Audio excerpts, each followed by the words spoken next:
আপনি কি কখনো ভেবেছেন যদি আপনার গাড়িটি ট্রাফিক জ্যামে আটকে না থেকে সরাসরি আকাশে উড়ে যেতে পারত? এটি এখন আর শুধু সায়েন্স ফিকশন না বা সিনেমার কোনো গল্প নয়, বাস্তবেও ফ্লাইং কার তৈরি হচ্ছে এবং কয়েকটি কোম্পানি ইতিমধ্যে সফলভাবে এর পরীক্ষা চালিয়েছে। কিন্তু আসলে কি ফ্লাইং কার আমাদের ভবিষ্যতে যানবাহন হতে পারে? কিভাবে এটি আকাশে উড়বে?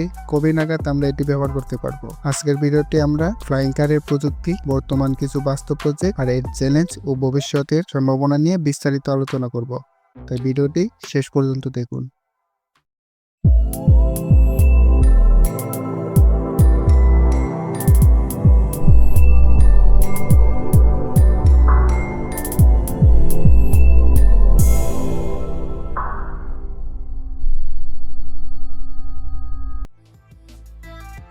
ফ্লাইং কার সাধারণত vertical take off and landing technology ব্যবহার করে, যার মানে এটি বিমান বা ড্রোনের মতো সরাসরি উপরে উঠতে ও নামতে পারে।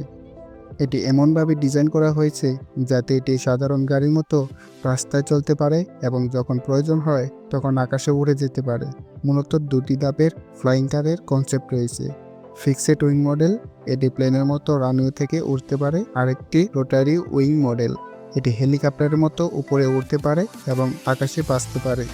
ফ্লাইং কারের মূল চালিকা শক্তি হতে পারে প্রপেলার, জেট ইঞ্জিন, বৈদ্যুতিক মোটর। প্রপেলার, এটি ড্রোনের মতো ছোট ছোট প্লেট ব্যবহার করে উঠতে পারে। জেট ইঞ্জিন, এটি প্লেনের মতো জেট ইঞ্জিন দিয়ে উঠতে পারে। বৈদ্যুতিক মোটর, টেসলা এর মতো কোম্পানি ইলেকট্রিক ফ্লাইং কারের দিকে এগাচ্ছে।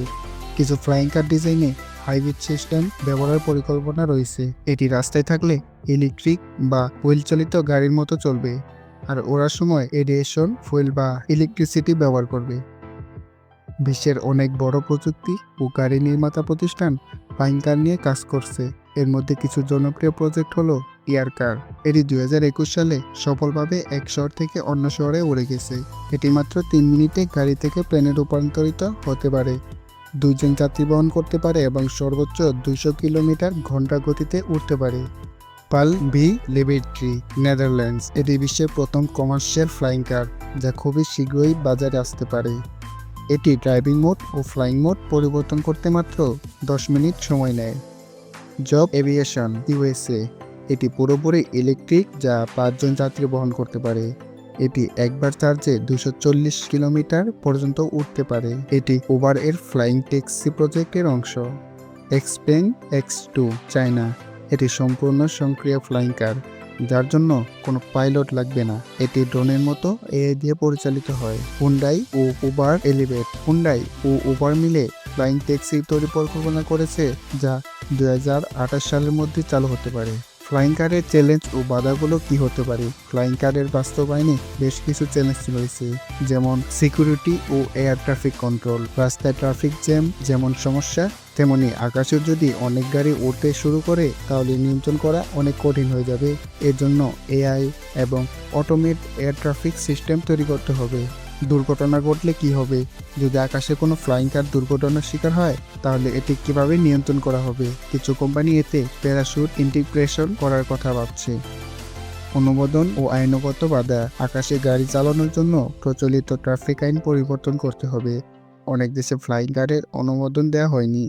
সবচেয়ে বড় যে বাধাটি হবে তা হলো দাম অনেক বেশি। পালবি লিবার্টি এর দাম প্রায় $4 লক্ষ, যা বাংলাদেশি টাকায় প্রায় 4 কোটি টাকা।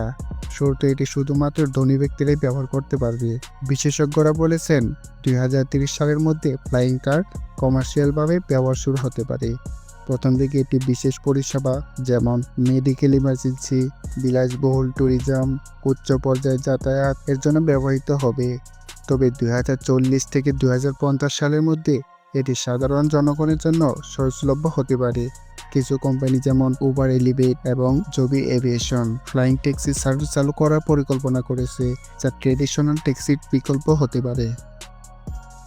ফ্লাইং কার কোনো সায়েন্স ফিকশন নয়, এটি বাস্তব। তবে এটি সাধারণ মানুষের জন্য সহজলভ্য হতে আরও 20 থেকে 30 বছর সময় লাগবে। কিন্তু উবার, টেসলা এর মতো কোম্পানি এই প্রযুক্তিতে বিনিয়োগ করেছে, তাই ভবিষ্যতে হয়তো আমরা সত্যি আকাশে গাড়ি চালাতে পারবো।